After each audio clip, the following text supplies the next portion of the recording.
Ladies and gentlemen, let me ask you a question. Have you ever felt like you're doing everything right, yet still not moving forward? Like success is always one step ahead of you, just out of reach, you're not alone. The truth is, the line between winning and losing isn't drawn by talent or luck. It's drawn by behavior, by rules. Rules that the most successful people follow, not just when it's easy, but especially when it's hard. And today I'm going to share 6 of those rules. Rules that winners live by. Follow these and you'll never lose again. Not because you'll always win, but because you'll never give up. Every true winner begins with clarity, not of what they want, but why they want it. Purpose before profit. That's the foundation. The starting point. The fuel that turns ordinary effort into extraordinary impact. The world has never lacked talent, resources, or even ambition.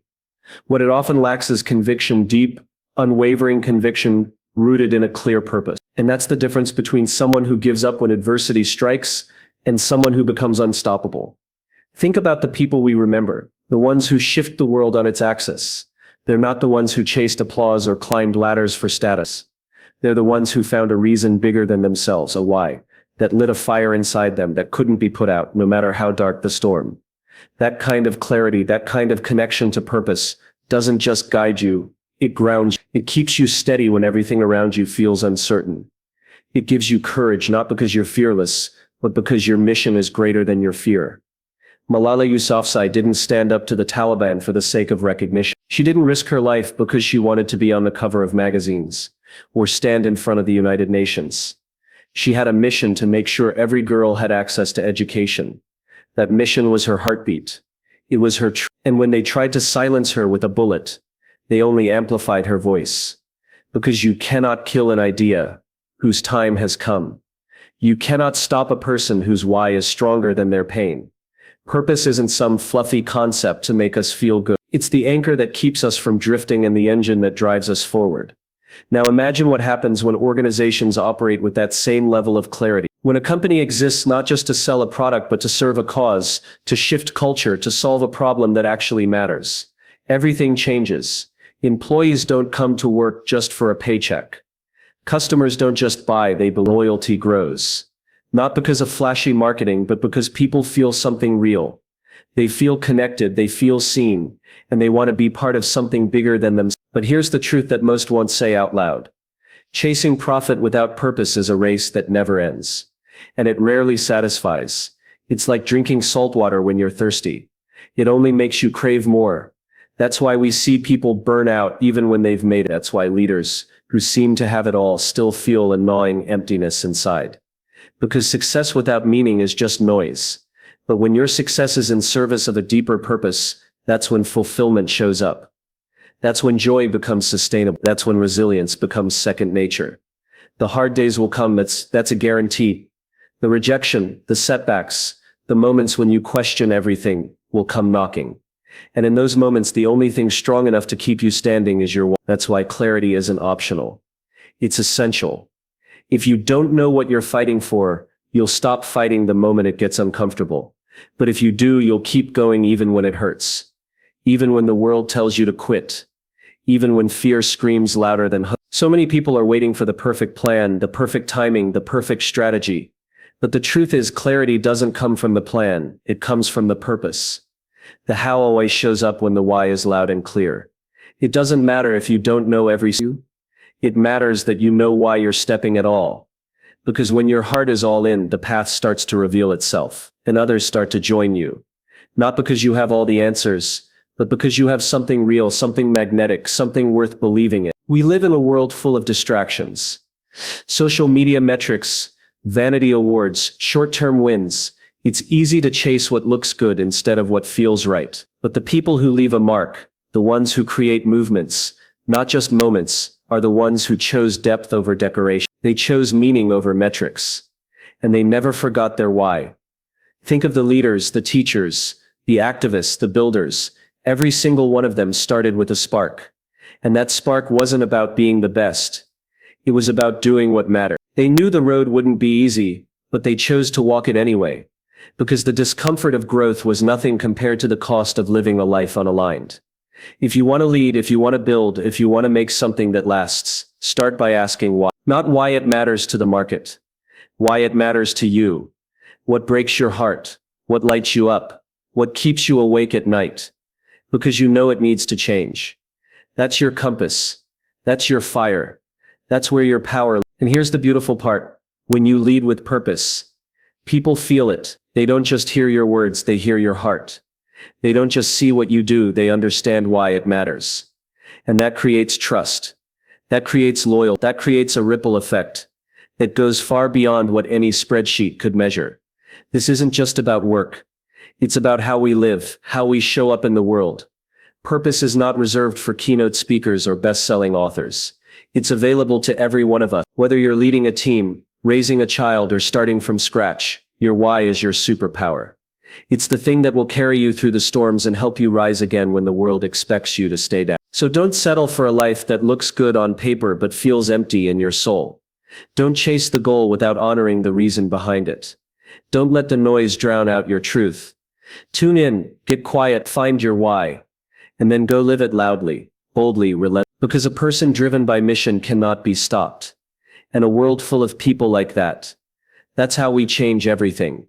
When we look at those who achieve greatness, not just fleeting success but true lasting mastery, we often make the mistake of idolizing the moment they made it. The standing ovation, the gold medal, the record-breaking deal, the viral moment. But if we peel back the layers, we find that those outcomes are just a sliver of the story. The real story, the one that defines champions, legends, game changers, is written in the quiet hours when no one is watching. It's forged in sweat, in sacrifice, in an unshakable love for the grind. The prize is seductive. It sparkles. It whispers to us that if we just push a little harder, sacrifice a little more, we'll finally get there. That we'll finally be somebody. And for a moment maybe we do, but the applause fades. The spotlight dims. And then, if your only reason for showing up is the promise of a prize, then your fuel is temporary. You'll run out of it long before the finish line. Because real achievement demands something more than just desire.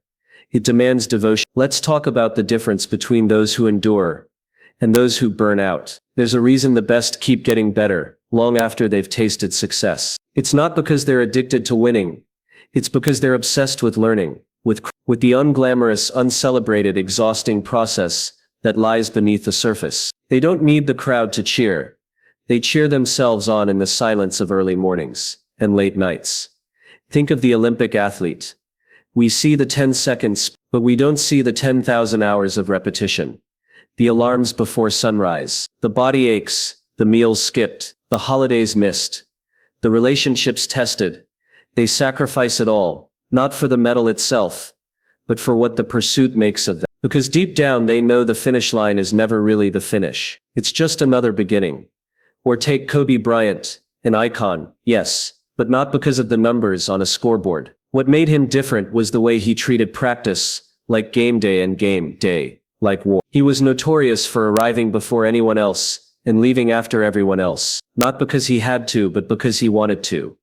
He found joy in the pain, beauty in the repetition. He understood that greatness is not an act, it's a habit, built day after day, decision after decision, in moments where nobody claps.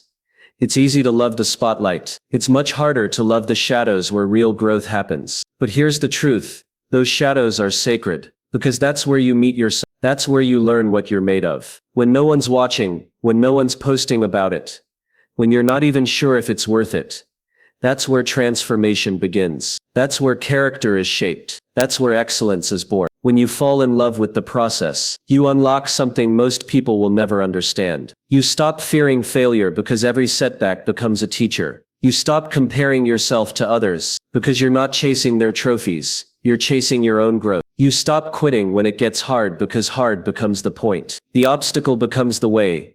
The resistance becomes your training ground. And this mindset doesn't just apply to athletes or icons. It applies to all of us. The entrepreneur who wakes up every day to fight for their dream, even when the bank account is empty. The artist who paints 100 canvases before one finally speaks. The teacher who shows up for one more student, one more lesson, one more breakthrough. None of them are in it just for the end result. They are in it because they care about the work, because the work means something, because they have fallen in love with the climb, not just the view from the top.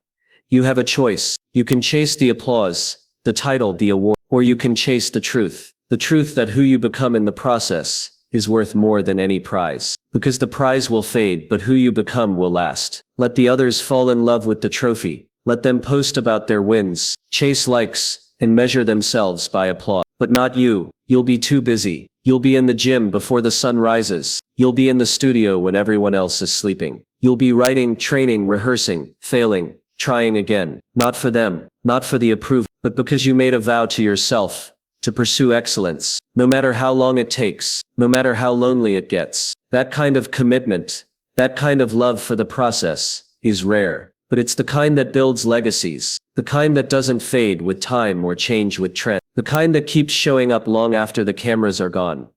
So ask yourself, right now, would you still do it if no one ever knew your name? Would you still give everything if there was no medal waiting for you at the end? Would you still show up if the only reward was knowing that you honored your potential? If the answer is yes, if you can say I would do this even if no one ever clapped, then you've already won, because you've tapped into something unbreakable. You've become the kind of person who doesn't just chase mastery. You embody it, and that changes everything. Let's get real. Motivation is temporary. It's emotional. It's that electric jolt of inspiration you get from a video, a quote or a success story that pumps your chest for a moment, then fades the second real life punches back. We've all felt it, fired up by a documentary or a late night TED Talk, vowing to change everything come morning. And then morning comes. The alarm rings. It's cold. You're tired. And that fire from last night, gone. That's motivation for you. It's exciting, sure. It's easy to get, but it's unreliable. It's like a sparkler, bright and flashy for a few seconds, then nothing but smoke. Discipline, on the other hand, isn't exciting. It isn't glamorous. You don't see people posting before and after shots of their quiet, unrelenting commitment to do the same small thing every day, especially when they don't feel like it. But discipline is the reason anything worthwhile gets. It's the steel framework under the skyscraper. You don't see it, but without it, the whole thing collapses. Discipline is boring. It's repetitive. It doesn't ask you how you feel. It shows up when you don't want to. And it's the difference between people who start and people who finish. There's a reason why the people we admire,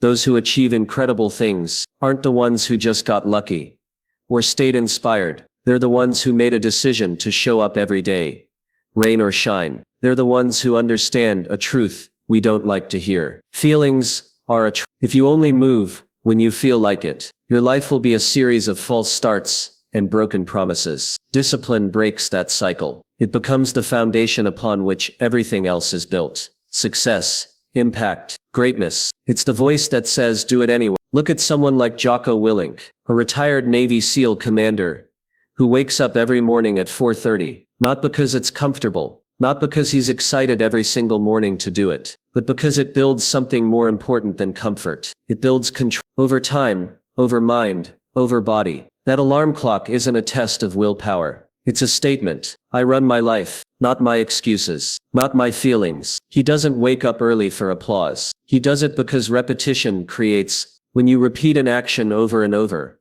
regardless of mood or emotion, you begin to become that action. You don't just act disciplined, you are disciplined. And when that shift happens, the game changes. Because now you don't need to talk yourself into doing hard things. You just do them. It becomes who you are. You train your brain not to seek pleasure, but progress. You stop looking for shortcuts. You stop waiting for the right time. You stop needing someone to push you, because you've become your own engine, your own fuel, your own standard.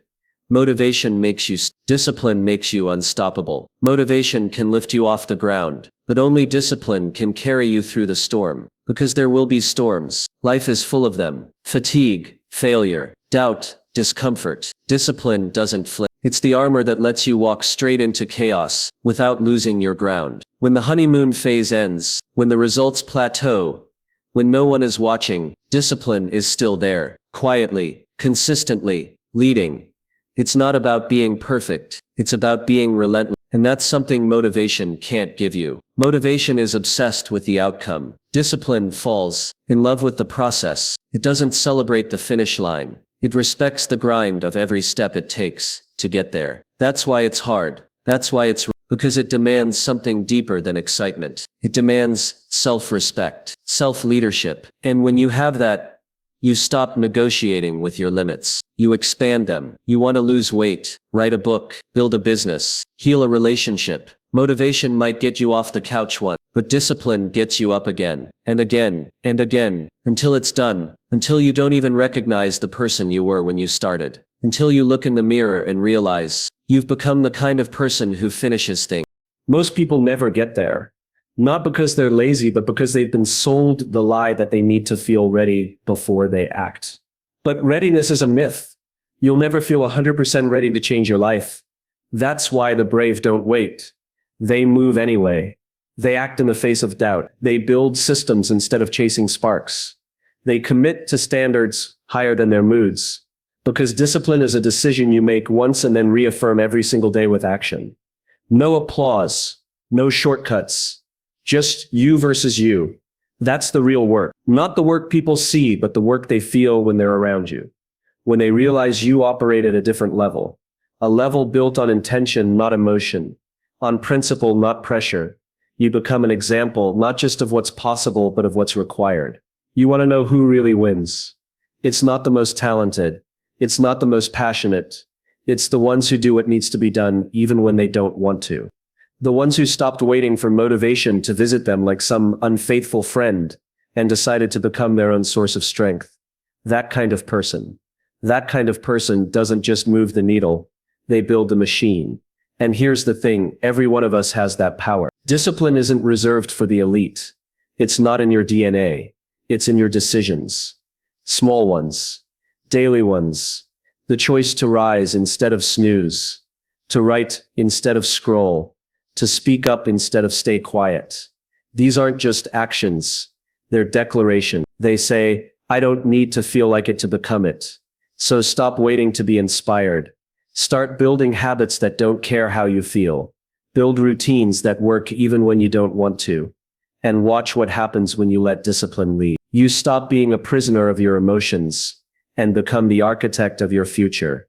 And that more than anything is what makes you unstoppable. Imagine standing in front of a mirror, not the kind that flatters you, but one that reflects every flaw, every weakness, every blind spot you didn't even know existed. Most of us would turn away. It's easier that way. It's safer, but there's no growth in safety. There's no evolution in comfort. Because true transformation begins the moment we stop running from the truth and start leaning into it. Feedback isn't a weapon meant to cut you down. It's a compass meant to point you toward your better self. There's a reason so many people fear feedback. It stings. It bruises the ego. It calls into question the stories we tell ourselves. That we're already doing our best. That we're on the right track. That we've got it all figured out. But here's the paradox, the very discomfort we try to avoid is the exact source of our greatest growth. Those who win at the highest levels, the ones we admire, they didn't get there by hiding from criticism. They got there because they embraced it. They invited it. Think about that. Imagine being so committed to your own evolution that you want to be told where you're falling short. That's not weakness. That's strength of a different kind. The kind that says, I care more about who I could become than who I appear to be right now. That kind of strength changes lives. It builds legacies. There's a powerful story in the world of finance that drives this home. Ray Dalio didn't just create a successful hedge fund. He created a culture built on radical transparency. In that environment, mistakes weren't swept under the rug. They were brought into the light, not to assign blame, but to extract learning. Every misstep became a moment to grow. Every error an opportunity to improve. That's not just revolutionary in business. That's revolutionary in life. Most people don't operate that way. We've been conditioned to believe that failure is shameful, that mistakes mean we're not good enough. But that's a lie. Feedback isn't failure. Feedback is fuel. And not just any fuel. It's the kind that accelerates you past your limits. It's the kind that breaks you out of mediocrity and launches you into excellence. But for that to happen, you have to change your relationship with feedback. You have to stop seeing it as judgment and start seeing it as information. Information that could make you smarter, faster, more capable. Information that others are too afraid to seek, but that you will use as your edge. Let me ask you this. What if the thing that's holding you back isn't a lack of talent? or opportunity, but your refusal to see the truth? What if greatness isn't about being perfect, but about being willing to be imperfect in front of others, so you can get better? That's what feedback does. It humbles you. And humility is the breeding ground of mastery. We all want to be respected. We all want to be admired.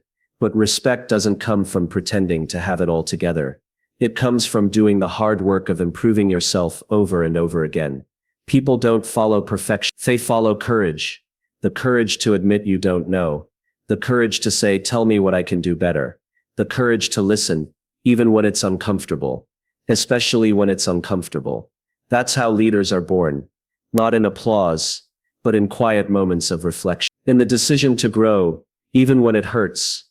Especially when it hurts. Because feedback is never meant to tear you down. It's meant to wake you up. But make no mistake, this isn't easy. It takes vulnerability to ask for feedback. It takes emotional maturity to receive it without defensiveness. It takes character to act on it. But that's exactly what sets winners apart. They know that every piece of feedback is a piece of the puzzle. And if you collect enough pieces, eventually you see the full picture. Think about the people you admire most. The mentors, the visionaries, the pioneers. Do you think they got there by playing it safe? By surrounding themselves with people who only told them what they wanted to hear? Or did they climb their way to excellence by confronting the hard truths, by embracing discomfort, by turning every criticism into a stepping stone? That's what separates the average from the exceptional. The willingness to face the mirror, even when it shows something we don't like. Because that reflection, that's not your enemy, that's your starting point. Here's the beautiful irony. When you open yourself up to feedback, when you stop fearing what others might say, you begin to build something unshakable. Confidence. Not the loud, arrogant kind, the quiet kind, that comes from knowing that you're growing, that you're improving, that you're becoming someone stronger, wiser, more capable. That kind of confidence can't be faked. It's earned. And feedback is the currency. The next time someone offers you a critique, resist the urge to shut down. Pause. Breathe. Ask yourself, what if this is exactly what I need to hear? Even if it's painful, even if it challenges everything you believe about yourself. Because on the other side of that discomfort is growth. On the other side of that fear is freedom. You don't have to get it right all the time. You just have to be willing to learn, willing to listen, willing to evolve. That's how you become unstoppable. Not by avoiding feedback, but by chasing it, seeking it like oxygen. Because that's what feedback really is. The breath of progress, the spark of transformation, the truth that sets you free. Success can be a funny thing. It comes quietly at first, disguised as long nights, missed birthdays, and relentless focus. It looks like sacrifices no one sees, and moments of doubt that creep in when no one's watching. And then one day it shows up in applause, in headlines, in admiration, and that's where the real danger begins. Because the most seductive part of success isn't the success itself. It's the illusion that you've arrived, that you've figured it out, that you're done, that you're different now. It's subtle. It whispers instead of it convinces you that you no longer need to do the things that got you there. You don't need to train like you used to. You don't need to question yourself anymore. You don't need to stay up late studying film or get up early to sharpen your edge. But the truth is, that's the very moment you begin to fall behind. That's the moment growth ends and decline begins. And it's not loud. It doesn't come with alarms. It's quiet. It's comfortable. That's what makes it dangerous. Staying humble means remembering that the game is never over. It means knowing that no matter how far you've come, there's still a mountain in front of you. Not because you're not good enough, but because you know you can always be better. Humility isn't weakness. It's strength. It's owning your space without having to make it loud. It's knowing your worth without needing to remind others of it. It's recognizing that every person you meet, every situation you encounter, has something to teach you, if you're willing to listen. Think about the great. Think about the ones who stayed at the top, not just for a season but for a generation. They have something in common. It's not just talent. It's not just hard work. It's the mindset. It's the decision. every single day to not let success dull their senses. LeBron James didn't become one of the greatest because he coasted on natural ability. He did it because after 2 decades in the NBA, he still watches film like he's the new guy. Like he has everything to prove. Not because he doubts himself, but because he respects the game enough to know that it never stops evolving. And neither should he. That's what hunger looks like. Not greed, not ego, but fire. A deep burning desire. Not for more stuff, but for more purpose, more understanding, more mastery. Hunger is what pulls you out of bed when comfort tries to hold you back. It's what keeps you chasing excellence when others settle for average. It's what turns talent into legacy. The moment you think you're done, you're done. The moment you think there's nothing left to learn, you've already started losing. Winners know this. Real winners. They're not chasing applause. They're chasing growth. They're not trying to impress anyone. They're trying to improve themselves. They're obsessed with becoming better, not to prove someone wrong, but to prove themselves right. Humility and hunger, they're not just qualities, they're principles. They're the edge that keeps you sharp. They're the force that keeps you moving forward when everyone else is standing still. You don't rise to greatness and stay there by accident. You rise through discipline, and you stay there through self-awareness, through the willingness to look in the mirror and ask, what's next? What can I do better? What am I missing? That's not easy. It takes courage, because it's easier to hide behind your achievements. It's easier to tell yourself that you've made it, that you don't need to grow anymore. It's easier to silence the voice that pushes you, to tell it to quiet down, to relax, to enjoy the view. But the view isn't the destination. It's just a pause, a brief moment to take it in, and then it's time to climb again. The best leaders, the best artists, the best athletes, at their core, they're students. They are students of their craft, their industry, their inner world. They ask questions. They stay curious. They are open to change, to feedback, to evolving. And that requires humility. It requires putting your ego aside long enough to admit that someone else might know something you don't, that the game might be changing in ways you haven't yet understood, that there is still more to discover, more to learn, more to give. And hunger is the motor. It's what keeps you moving when the applause fades. Because the truth is, applause is temporary. Trophies gather dust. Accolades are forgotten. But the fire inside you, that lasts. If you feed it, if you protect it, if you guard it like the most sacred thing you have. Because it is. Stay humble, not because you don't believe in yourself, but because you believe in the process. Because you know that the day you stop learning is the day you start losing. Stay hungry, not because you're dissatisfied, but because you're driven by a vision of who you can become. Because you understand that growth isn't a destination. It's a way of life. This isn't about perfection. It's about progress. It's about showing up each day ready to listen, ready to learn, ready to work. It's about knowing that greatness isn't given. It's earned and re-earned every single day. It's about trading comfort for courage, recognition for refinement, ego for evolution. There will always be a voice inside you that says, you've done enough, that tells you to take it easy, to enjoy what you've built. And there's nothing wrong with celebrating wins. But the moment you let that voice become louder than the one that says keep going, you've started to drift, not because you failed, but because you forgot what got you here in the first place. Remember that. Let humility be your compass and hunger your engine. Let them guide you when the path gets steep. Let them remind you that your best work is still ahead, that your growth is far from finished, that your story is still being written.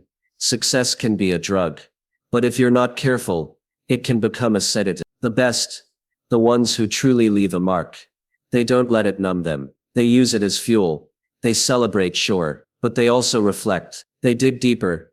They ask, what's next? And then they go out and chase it. So stay humble, stay hungry, not because the world demands it, but because your purpose does, because the vision you hold for yourself deserves it, because the people counting on you need it, because the journey isn't over, it's just beginning.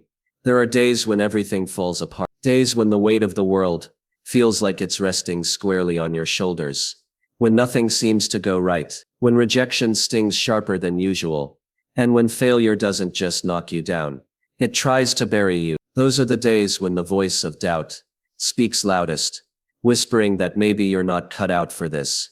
Maybe you've been dreaming too big.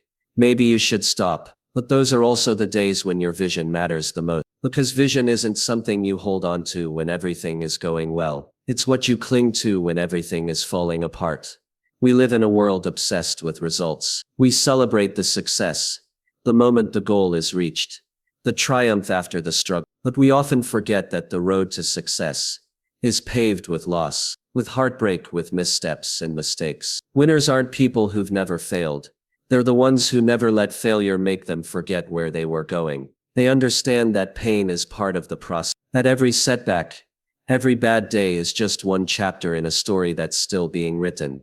Think about what it means to truly believe in something, not just when the lights are bright and the applause is loud, but when you're alone, tired and doubting everything. To hold a vision in the face of defeat, that's real courage. That's where resilience lives. Vision isn't about pretending things are easy. It's about choosing to believe in a different future, even when the present is unbearable. Nelson Mandela spent 27 years behind bars. That's 1855 days waking up to the same cold walls, the same routine, the same silence. And yet somehow he emerged, not with vengeance, but with resolve, not broken but ready. How? Because his vision never left him. His belief in a united South Africa wasn't just a nice idea. It was his compass. It was more real to him than the chains around his wrists. When everything around him said give up, he kept moving forward in his mind. And when the gates finally opened, he stepped into history already prepared to lead. This is what vision does. It gives us direction. When life feels directionless, it becomes a lighthouse in the storm, guiding us even when the wind rages and the waves crash. Without it we drift. With it we rise. A bad day is just a moment. Vision is forever. The people who change the world aren't the ones who've had it easy. They're the ones who've been tested and chose to keep going anyway.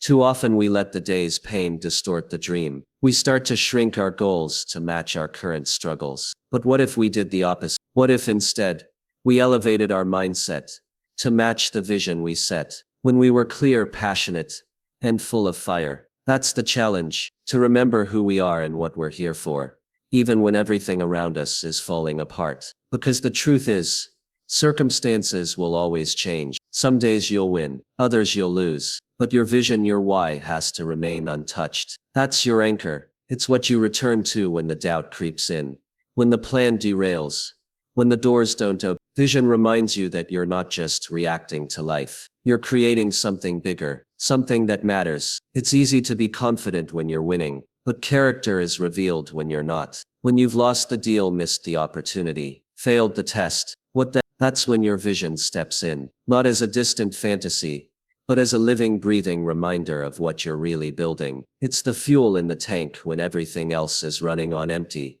And don't be fooled.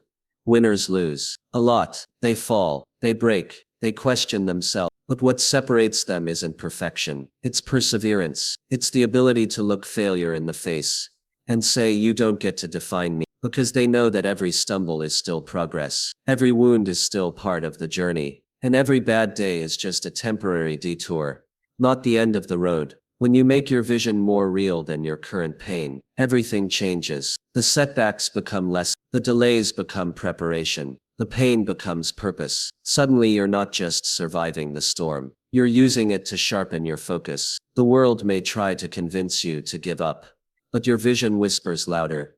Keep going. This is the mindset of the truly unshakable. Not the ones who've never been hit, but the ones who've taken the hits and refuse to stay down because they see something bigger, something better, something worth fighting for. They understand that the real battle isn't outside.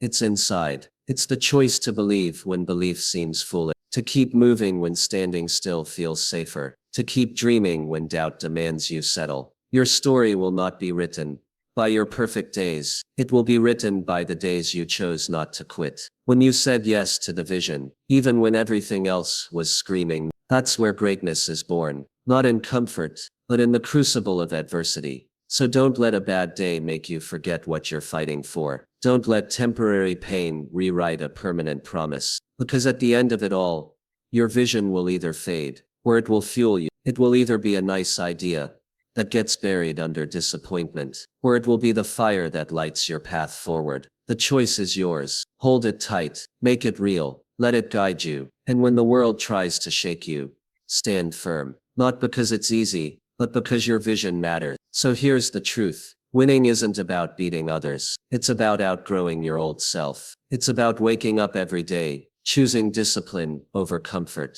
purpose over popularity, and process over perfection. These 6 rules, they're not magic, they're muscle. And like any muscle, the more you use them, the stronger you become. So if you're tired of feeling stuck, if you're ready to stop losing, not because you always win, but because you never quit, then live by these rules. Because winners don't win by accident. They win by decision. Decide to. Thank you.